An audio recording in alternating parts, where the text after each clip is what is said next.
तीर्थ राज प्रयाग है। जब भगवान राम लंका से विजय करके वापस आए सीता जी को लेकर के, तब जब जमुना पड़ी तब उन्होंने बताया कि बहुरी राम जानकी दिखाई, जमुना कलिमल हरनि सुहाई। जीवन काल में मात्र एक बार प्राप्त होने वाला अवसर है महाकुंभ, और मुझे यह सौभाग्य मिला। मैं बहुत खुशनसीब हूँ कि मुझे सनातन धर्म में जन्म मिला, और बदनसीब भी कि मुझे इसके बारे में बताने वाला कोई नहीं। अभागा मैं, मुझे सोशल मीडिया से पता चलता है महाकुंभ के बारे में। 2 महीने पहले तक मुझे पता नहीं था क्या है महाकुंभ, और जब मैंने जाना तब मुझे पता चला क्या है महाकुंभ। तो अब मन में जिज्ञासा जाग ही गई कि देखना है महाकुंभ। तो फिर क्या, झोला लिया और निकल गया अपने एक दोस्त के साथ प्रयागराज।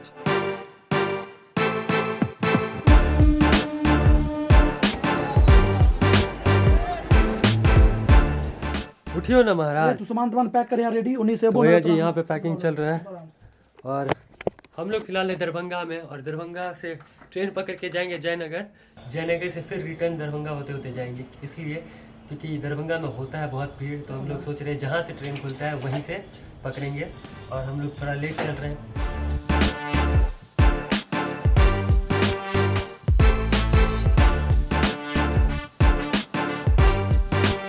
तो भैया जी जयनगर पहुंच चुके हैं, और यहाँ पे इतना भीड़ है। वैसे तो यहाँ पे भीड़ दिख नहीं रहा है क्योंकि सारा भीड़ अंदर में है, और यहाँ से ट्रेन खुलेगी इसलिए थोड़ा खाली भी है, लेकिन अंदर में तो फुल पैक है। हम लोग खुद S5 में जा रहे हैं, ट्रैवल कर रहे हैं, और टिकट है जनरल का। फुल कंजेस्टेड हो चुका है एकदम। भैया पानी का बोतल दे दीजिए, 2 लीटर वाला। बिस्किट दे दीजिए। जैसे अंकल हम लोग जा रहे हैं, मतलब स्लीपर है, जनरल का टिकट है, हम लोग स्लीपर से चढ़ रहे हैं। वैसे फाइन में नहीं मारना चाहिए। फाइन तो नहीं मारेगा, लेकिन अब क्या ही कर सकते हैं, जनरल पूरा भरा हुआ है। हाँ तो मालूम है, उधर से ही वाशिंग फिट से ही जनरल भर वही तो भरा हुआ है। अभी हम लोग बस जा रहे हैं जैसे तैसे। मुझे पता नहीं था कि सफ़र की शुरुआत ही मेरे मन में इतने सारे प्रश्न ले आएंगी, और ये भी नहीं पता था कि मुझे इसके उत्तर मिलेंगे या नहीं। भीड़ इतनी थी कि मैं बेबस था। मैं चाहकर भी किसी की सहायता नहीं कर पा रहा था, क्योंकि मेरी सहायता ही किसी और ने की थी। प्रयागराज की सुबह। प्रयागराज जंक्शन से 2-3 स्टेशन पहले झूसी नामक स्टेशन पे हम लोग उतर जाते हैं, कम चलने के चक्कर में, और यहाँ से सफ़र की असली शुरुआत होती है। इस 4 किलोमीटर के सफ़र में लोग दतमन करने से लेके जल भरने के लिए डिब्बी तक ले रहे थे, वहीं मैं इन्हें कैद करने में लगा था। कहते हैं भगवान के शरण में छोटे बच्चे से लेके बड़े बुजुर्ग तक एक समान होते हैं। सही कहते हैं, मैंने देखा है। हेलो, पाँव दुख रहा है? हाँ, पाँव दुख रहा है? पाँव नहीं दुख रहा है? नहीं दुख रहा है पाँव तुम्हारा? हम लोग का पाँव दुख रहा है। इधर देखो ना, हम लोग का पाँव दुख रहा है, तुम्हारा नहीं दुख रहा है। पता चल रहा है तुम कूद रही हो। इस भूमि पर कदम रखते ही मन किया बैठ जाने को और इसे महसूस करने को। तो दोस्तों, चाय के साथ अपनी थकान को कम की जा रही है। मज़ा आ रहा है, मज़ा तो आ रहा है। सामान हम लोग यहाँ पे 20-30 रुपए का ये पन्ना खरीद के और यहाँ पे रखे हुए हैं सामान के लिए, और चाय की चुस्की के साथ अपनी थकावट को कम की जा रही है। थोड़ी देर बैठने पर हमें एक बाबा मिले, उनसे काफ़ी बातें हुई। बहुरी राम जानकी दिखाई, जमुना कलिमल हरनि सुहाई। कि उन्होंने लौट करके सीता जी को कहा कि जमुना जी हैं, कलयुग के पापों को हरण करने वाली हैं। फिर इसके बाद आए गंगा। राम कहा प्रणाम करो सीता, कि है सीते ये देव नदी गंगा है, इसको प्रणाम करो। और फिर कहा तीर्थ राज प्रयाग को देखो, कि जिनके दर्शन से करोड़ों जन्मों के पाप मिट जाते हैं। कि त्रिवेणी को देखो, जो हरनि शोकों को हरने वाली और हरि लोक को देने वाली है, हरि विष्णु भगवान के लोक को। उधर जमुना आई है, इधर से गंगा गई है, वहीं ले जाती है, वही संगम, वही त्रिवेणी कही जाती है। त्रिवेणी उसी प्रकार से नहीं दिखाई देती हैं जिस प्रकार से अब तो लेडीजें चोटी गूंथना बंद कर दिया। नहीं, जब चोटी में 3 धाराएं होती हैं और वो 3 धाराओं में जब होते हैं तो द्विन दिखाई देती है। तो यहाँ पर द्विन है, जमुना और गंगा एक नहीं दिखाई देती है, छोटी सी धारा नहीं दिखाई देती। ये मुनियों का समाज है और तीर्थ राज प्रयाग है। यहाँ पर सच्ची सौगंध खाना भी हानिकारक है। यही थल जाओ किछु कही बनाई, यही समय अधिक न आगे अधमाई।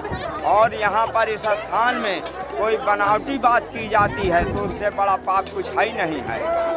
उन्होंने ही हमें बताया कि ये गंगा है, त्रिवेणी नहीं।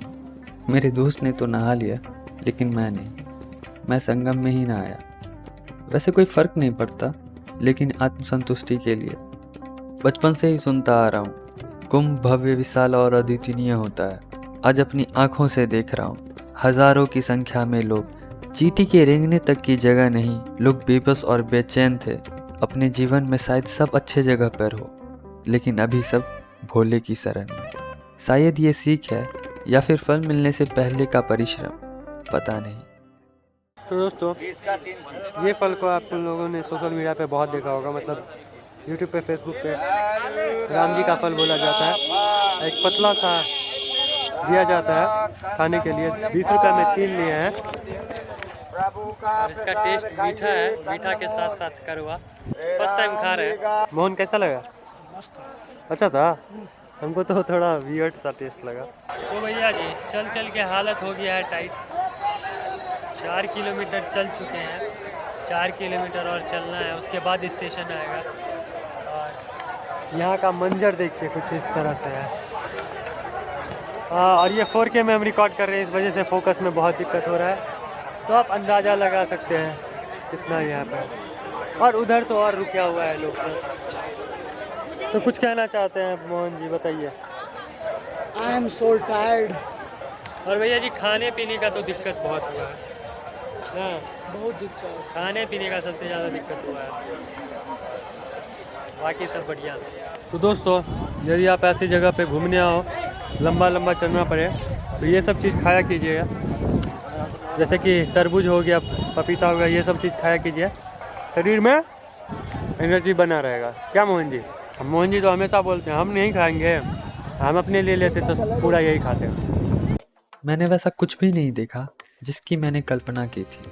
कुंभ मेरे लिए कुछ और था, एक एहसास जिसे सिर्फ एक बार महसूस किया जा सकता हो, एक दृश्य जिसे सिर्फ एक बार देखा जा सकता हो, एक ज्ञान जिसे सिर्फ एक बार प्राप्त किया जा सकता हो। कहते हैं आप कुंभ जाते नहीं हो, आपको बुलाया जाता है।